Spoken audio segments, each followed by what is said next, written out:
Hello, I'm Hannah, and this is Hannah's Books. Today, I want to answer the fascinating Read Smart tag created by Ruben to readers it may concern and Emily at Prose and Petticoats. Ruben was kind enough to tag me. I very much enjoyed the videos that both of these booktubers made, and I found their advice both exceptionally thoughtful and sometimes quite inspiring. But to be honest, they both made me realize that I'm not a smart reader. Instead, I just read for pure pleasure, including when I'm reading canonical classics, academic nonfiction, or experimental literature. I'm reading for pleasure when I'm planning to write a professional book review, too. I know pleasure reading sounds mundane, but I think it's just about as important a reason as you can get to read. I'm not going to offer you any advice about how to read more carefully or more thoughtfully.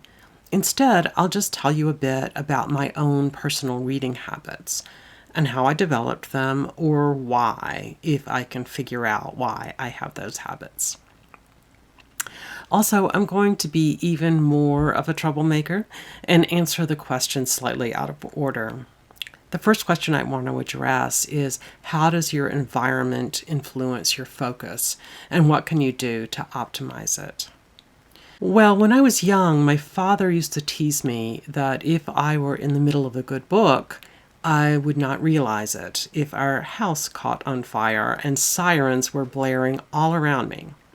He said that with great pride and also great recognition, because he was very much like that himself. My ability to concentrate on whatever I was doing to the exclusion of all else, including things to which I probably needed to pay attention, continued throughout college and most of graduate school. I could read anywhere, and no matter what music was going on or what conversations were happening around me, or even when people were trying to talk to me.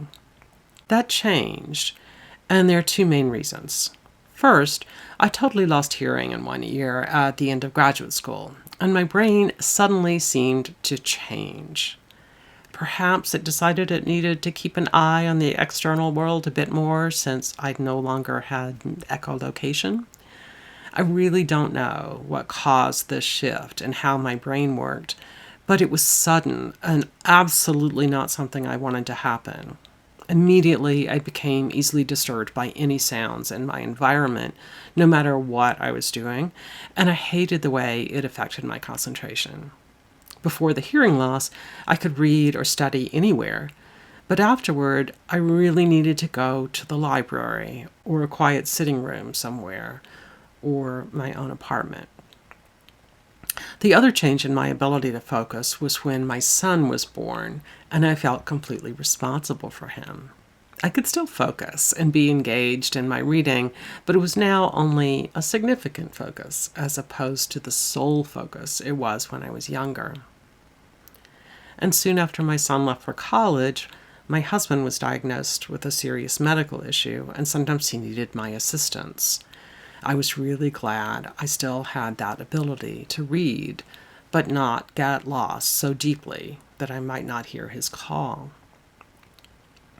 But now, following his death, I live alone, and I would love to be able to fall into the complete, intense focus I used to have back when just a sentence or two of reading would have me in a flow state that often lasted until I'd finished the book I'd started. But I still have quite a bit of trouble reading if I can hear voices in the background, or even if there's music on, especially with lyrics, but even without. I focus much more deeply if I'm in a place without noise, even visual noise, in the background. As much as I like the idea of taking a book to a cafe to read, it's just hard for me to concentrate there. Reading in a crowded waiting room can be frustrating sometimes. So I have a rather specific way to make things slightly better. I put an earbud in my hearing ear and turn on very quiet one-instrument music. Ideally, the music is from one specific album, Bach Lute Suites played on guitar. Why that one? Well, the history here is that it's been my main study music ever since I was in college. Back then, I just liked it because it was peaceful. Now, it's because it's so marked as study music or focused music. Of course, once I'm in that focused state, I don't hear the music at all. It's just a helpful tool. But even better is just reading in a quiet place. I think I may be implying this is a bigger issue than it is.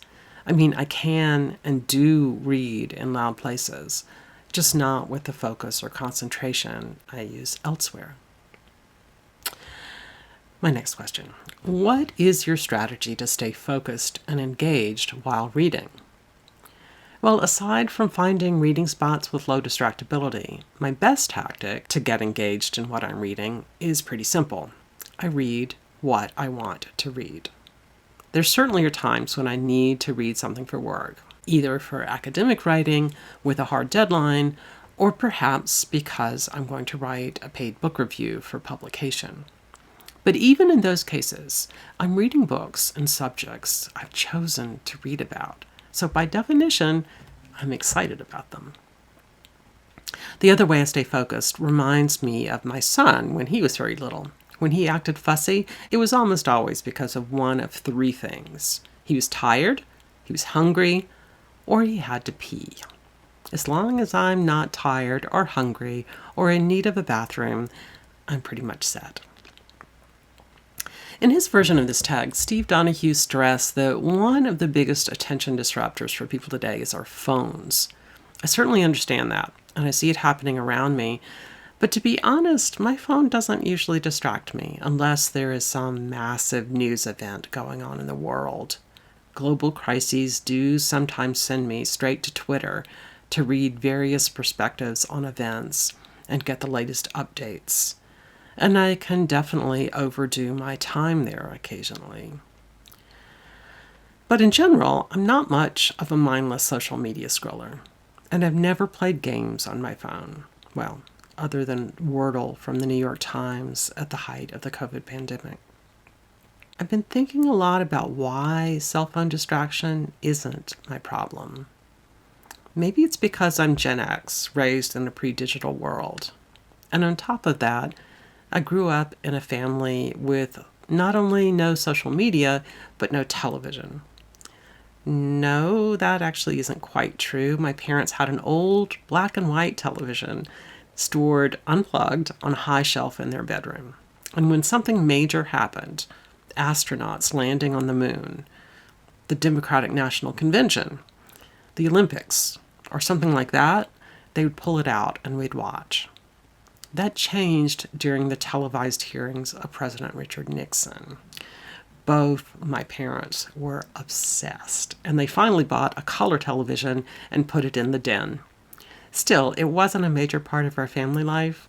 Although I saw plenty of random television when I visited my friends, it never got ingrained as a habit.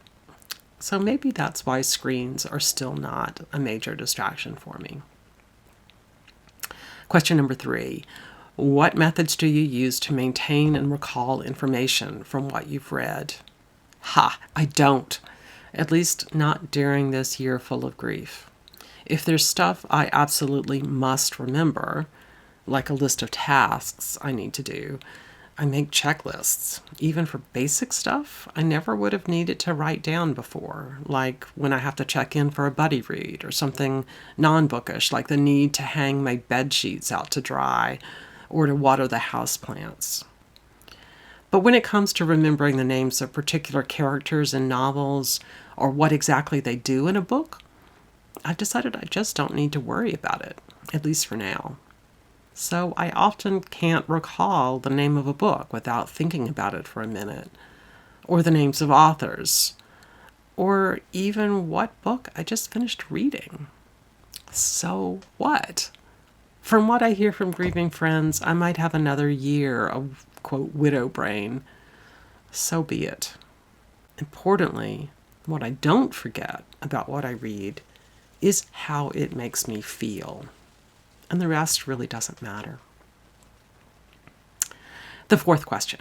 How do you approach difficult or challenging material? two ways. First, long books, which just looking at can sometimes overwhelm me. So when I'm considering picking one up, but then really start panicking, I approach this challenge this way. I leave the thick book on the shelf and pick up something less intimidating. One of the other myriad books I can't believe I haven't read yet. I know there will come a time when reading a long book will seem exciting to me rather than panic-inducing. And whenever it is, I'll take that chunker off the shelf. I have a much better answer for really complex books, I think, and it might even be advice for others. Read these books with friends and have conversations about them with people you love. An example, the best reading experience of my life was when I read the first half of Ulysses with my husband while we were in Ireland. Each day, we'd read one chapter aloud to each other, and then each of us would read a guidebook or two to ourselves. Guidebooks to Ulysses, not to Ireland, making a point for us each to read different commentary. Then, over a pot of tea at the tea house, or a pint of Guinness at the little tiny pub in our little tiny town in Donegal, we talk about what we thought. It was a phenomenal experience. Very recently, I tried to pick Ulysses up again to talk about it with Booktube friends, like Alan and Greg and the others in their group read. And I found that I'm not yet quite ready to read the book without David. Maybe next time around. Question 5. What role does note-taking take or annotation play in your reading process? Although I've been promising it for a long time, I still haven't filmed a video on how and why I write in my books. But the question here is, what role does note-taking and annotation play?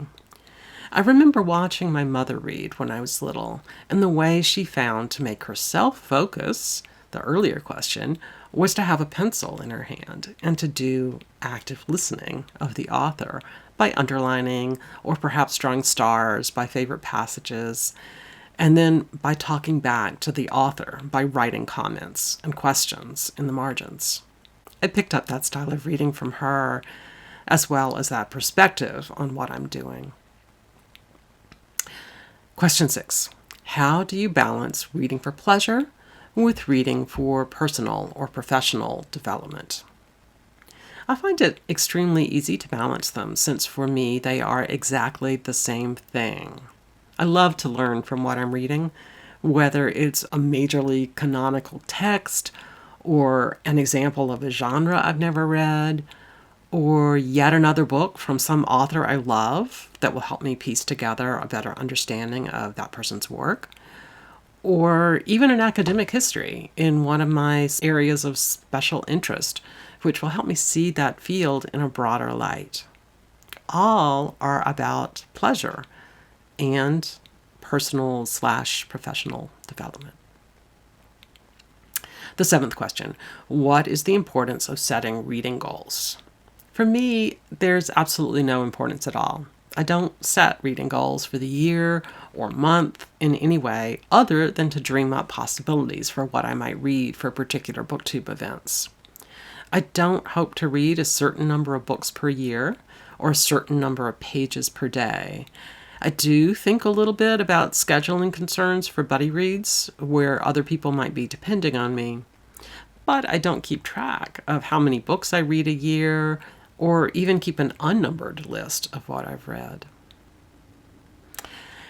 And the final question, what are some strategies for overcoming reading slumps or a lack of motivation? There are definitely times in my life when I've read less than I have at other times, but they aren't reading slumps, I don't think. Sometimes it's been because of another commitment, something really good, or sometimes something harder or more painful. Depending on what reading slump means exactly, I may never have had one. The closest might have been at the start of the COVID pandemic. The other times in my life when I've barely read for an extended period, like more than a week, are all because of health reasons. After the brain surgery related to my hearing loss, I couldn't focus on books. I mean, literally couldn't focus. That is, focus my eyes and make the words legible for about a year. And then years later, when I was going through chemotherapy after a breast cancer diagnosis, I was too exhausted to hold up a book, much less hold onto a plot. The solutions to those issues? Time. Healing. I tried hard not to get too upset about losing something that I had always relied on for comfort. And instead, I looked for other comforting things, and then other things that were intellectually exciting when I became ready for that. There are moments when I feel a need to read a certain kind of book, sometimes poetry or a novella or something long beloved that I've read a great many times, like Jane Eyre, which I seem to mention in almost every video I make, my own personal Where's Waldo. But at other times, they aren't comfort books at all. Maybe what I'm craving is some crazy hard puzzle of a novel that will make me use every last drop of my brain. Or maybe it's rigorous nonfiction. Let me make it clear that I turn to these different kinds of books by instinct, not as a deliberate strategy. But I don't think the desire for certain kinds of books at particular times suggests a reading slump, right? All right. What a fascinating set of questions. I know in my case, for a long time, I've just taken my reading habits for granted. So I'm especially grateful to Ruben and Emily for making me think about my approach. I'm not going to tag anyone specifically, but I would love to hear how all of you think about how you deal with these questions in your own lives, especially those of you who have been committed readers for a long time, or people whose habits have changed dramatically at some point during their reading lives. Thank you, everyone, for joining me here today on Hannah's Books. See you soon.